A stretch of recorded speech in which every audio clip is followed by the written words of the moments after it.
I just came back from the United States for a very important meeting with President Trump. Obviously, the focus was on Iran. The President is determined to exhaust the possibilities of achieving a deal which he believes can be achieved now because of the circumstances that have been created, the force projection, and the fact that, as he says, Iran must surely understand that they missed out last time, and he thinks there's a serious probability that they won't miss out this time. I will not hide from you that I expressed my skepticism of any deal with Iran because, frankly, Iran is reliable on one thing. They lie and they cheat. But I said that if a deal is to be reached, it should have several components that we believe are important not only for the security of Israel, but for the security of the world. The United States, the region, the world. The first is that all enriched material has to leave Iran. The second is that there shall be no enrichment capability, not stopping the enrichment process, but dismantle the equipment and the infrastructure that allows you to enrich in the first place. And the third is to deal also with the questions of ballistic missiles.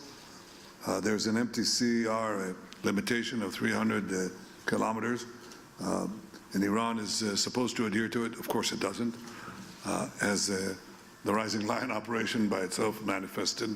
Everybody knows that. And the fourth is dismantle the axis of terror that Iran has built. It's been smashed, but it's still there. It's trying to recover, as Iran itself is trying to do. And the last thing is, remember Ronald Reagan's dictum vis-a-vis the Soviet Union? Trust but verify. Distrust, distrust, and always verify. So there has to be real inspections, substantive inspections, no lead time inspections, but effective inspections for all of the above. These are the elements that we believe are important for the achievement of a deal, and I presented our position very clearly. We also spoke about Gaza. I think we set out when we went to after we were massacred on October 7th, we set up three goals vis-a-vis Gaza. The first one was to return all the hostages. The second was to disarm or dismantle Hamas's military capabilities. And the third is to dismantle Hamas's governing capabilities. The first has been achieved with the help of the United States and, first of all, with the help of our brave soldiers, our incomparably courageous soldiers.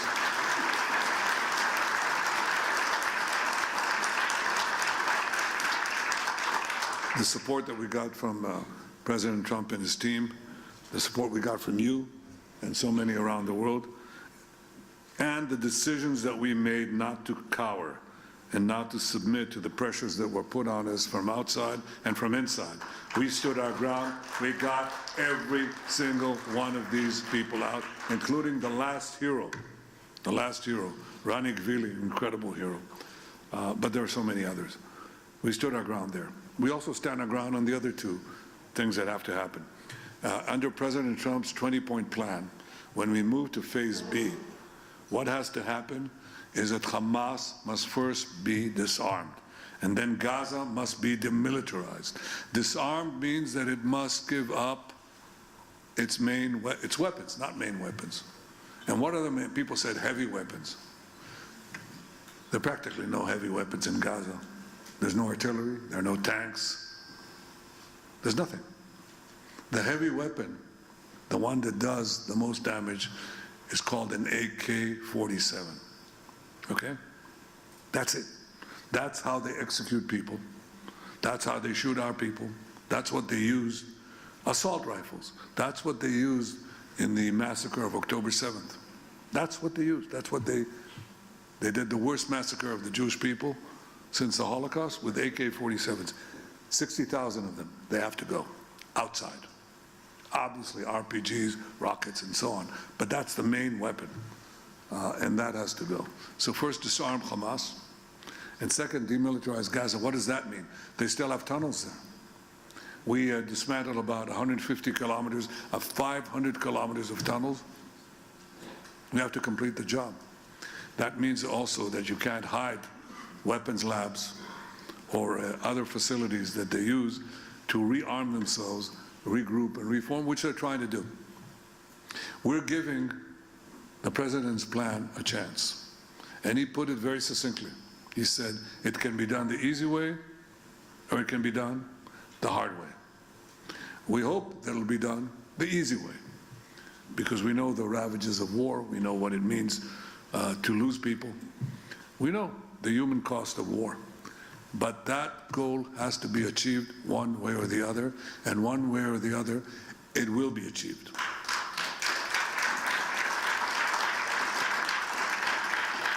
In the meantime, when there's a ceasefire, it doesn't mean that we can't do anything. They attack us, including yesterday and today. We killed 13 terrorists. We act in response. We don't wait, we just do. They don't have a free rein, but we are giving them the time, giving the ISF, the International Security Force, and the President's Board of Peace and the various groups, various bodies that are under it, giving them the opportunity to try to do it the easy way. Again, we shall see. And it will be done. Gaza will not pose a threat ever again to the State of Israel.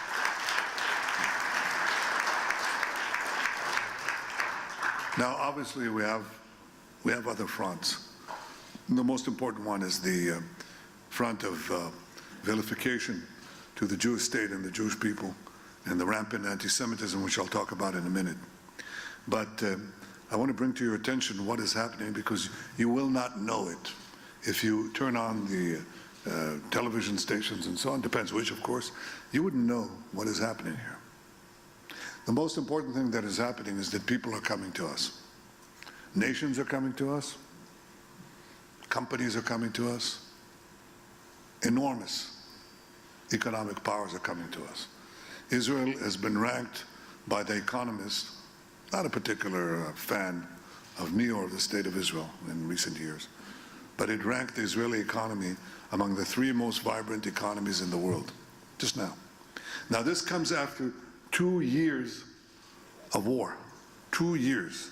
It's our longest war. It's even longer than the War of Independence. 2 years of being savaged in the international media and so on, in the UN and all these associated bodies. Our economy is growing rapidly. Our stock market is at an all-time high. The shekel versus the dollar is at almost at a 30-year high. Inflation is going down. There's very little of it. Interest rates have gone down. Not enough. More. But it's at 4% now. It'll go down further. And the investments in Israel are huge. Now, why is that happening? 1, because we run the economy responsibly. We know how to do that. 2, because we have the war showed the prowess of Israel, the enormous capacities here, the high-tech, deep-tech capabilities that astonish the world. That is not only in the military field. It has immediate consequences in the civilian field, and people understand it. So they come here. Now, as said, countries come here. Chancellor of Germany was here at his initiative. We'd like to talk to you about our defense industry, in which they want to invest a very, very large amount of money. Who's coming here next week? Narendra Modi. Tremendous alliance between Israel and India, and we are going to discuss all sorts of cooperation. Now, you know, India is not a small country. It has 1.5 billion people. In India, Israel is enormously popular. Enormously popular. Did you know that? Yeah, you do. Good. I'm glad you know it. But I want all of you to know it. And there are other countries that are coming to us, one after the other. There's been a change, as you know, in Latin America. You know, the first one obviously is the constancy of some of our friends. Argentina, among them, a tremendous friend, and deserves tremendous applause. Millet. But there are others. There's Ecuador and Paraguay and Bolivia and so on. I think there are about 7 countries right now, and I'm remiss in not calling their names, but the number is growing all the time. Chile. Any more? No, come on, tell me. What? Panama, thank you. Others? Honduras, yes. So have I left out anyone? Azerbaijan. That's not a Latin American country. Well, there are more. There are more in Asia than you could possibly believe. And some of them are reticent about it, some of them are less reticent, some of them are open about it. They're coming because Israel is a powerful engine. It's a juggernaut on innovation and technology that is changing the world.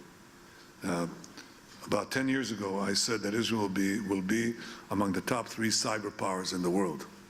I was wrong. Well, I was right, but it's number 2. Israel, tiny Israel, 10 million people, receives more foreign investments in cyber tech than any other country in the world except the United States. I'm talking about absolute numbers. That's what we did in 10 years. Guess what?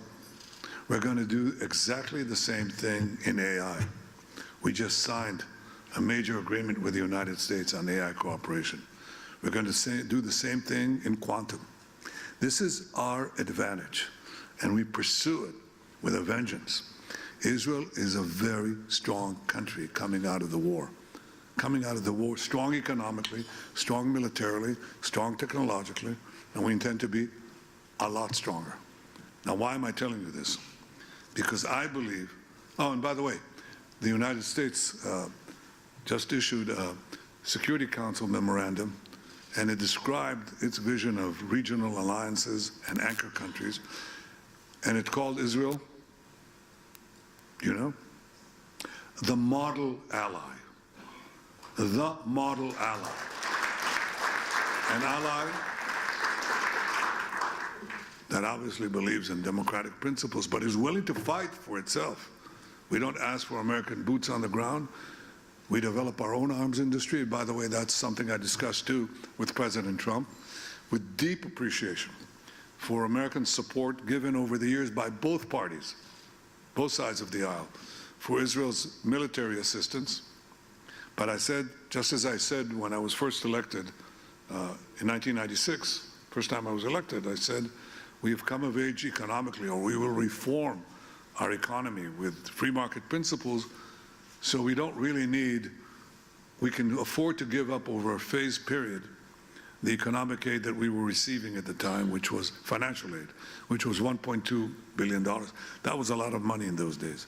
Our GDP per capita at the time was $17,000. Now it's going to be very soon $65,000 per capita. And in 10 years, we'll have a $1 trillion economy. Now, that's not a huge economy, but it's not a small economy either. So we can afford to phase out the financial component of the military aid that we're receiving.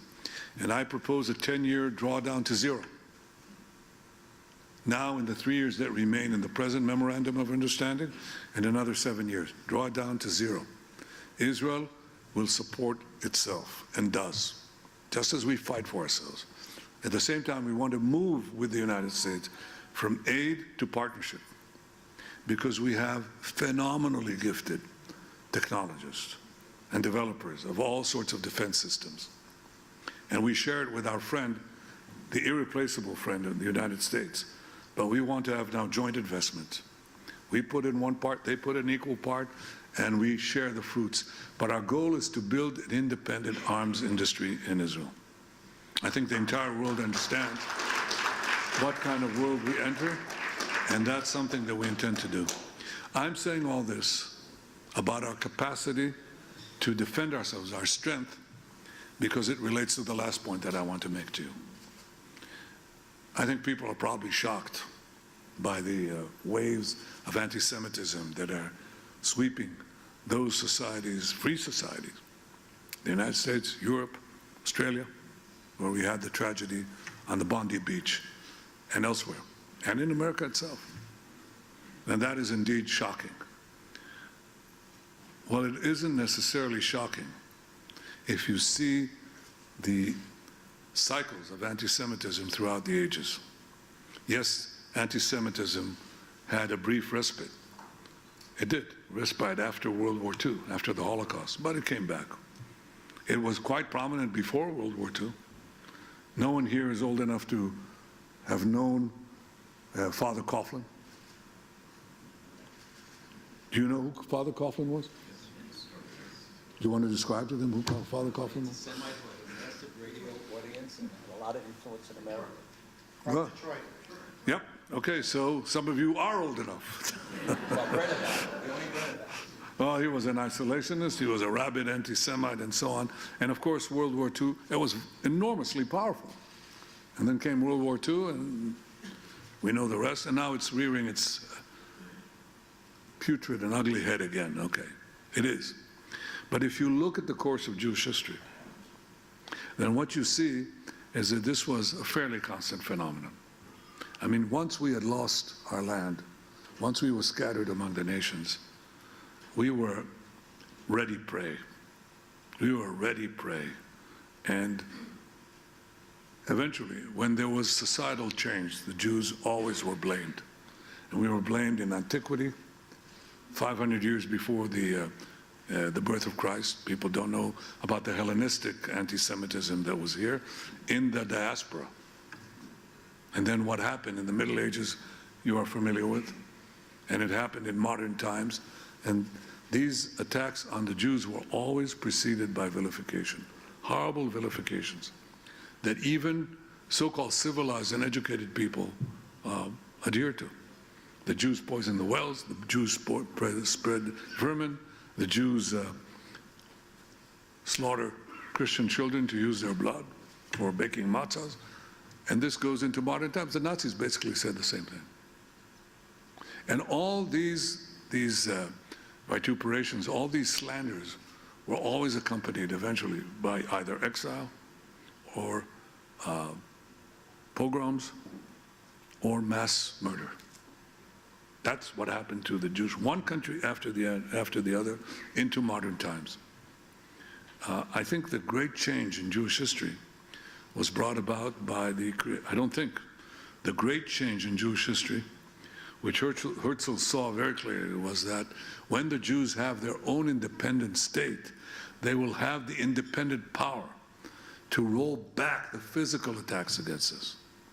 We suffered during the diaspora from two things that converged and created enormous and repeated tragedy. We were at once prominent and weak. And when you are both prominent and weak, you invite a human quality that happens between individuals, but also between nations. It's called envy. And when you envy someone and you can attack them, then you do. And that is essentially the story of the Jews. It's a simplification of anti-Semitism, but it tells you a great deal of what underpinned it. Well, with the rise of Israel, the Jewish state is definitely prominent, but it is no longer weak. On October 7th, they thought they'd do a Holocaust on us. That was the goal. If they could get away with it, they'd murder every last person, every last woman, child, infant that they could, which is what they did. But we rolled them back after day one with horrible consequences. We lost 1,200 innocent people. In the Holocaust, October 7th happened every day, 5,000 times. 5,000 times. We don't let a day of such tragedy go by. We rolled back our enemies.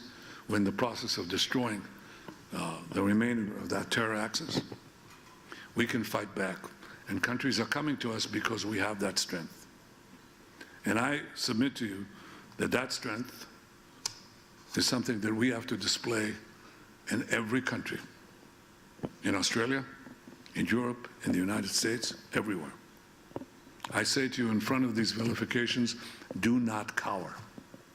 Do not bend. Do not bow your head. Fight back, because people respect those who respect themselves. And the minorities that fought back, whether it's the blacks or the gays or women, they fought back. And what we have to do as Jews, both here in Israel and in the various Jewish communities around the world, beginning with the United States, is to fight back. Silence will not help. Looking askance will not help. Fight back.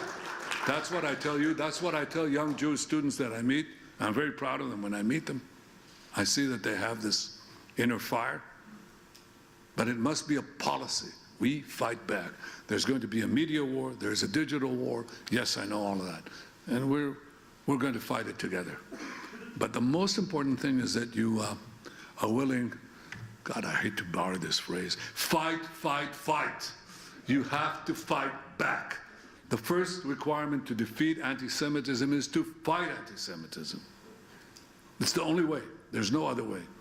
We do so, obviously, on the battlefield and the physical manifestations of those who want to slaughter us, and we're very successful in. But we have to do it on the information level or the disinformation level as well.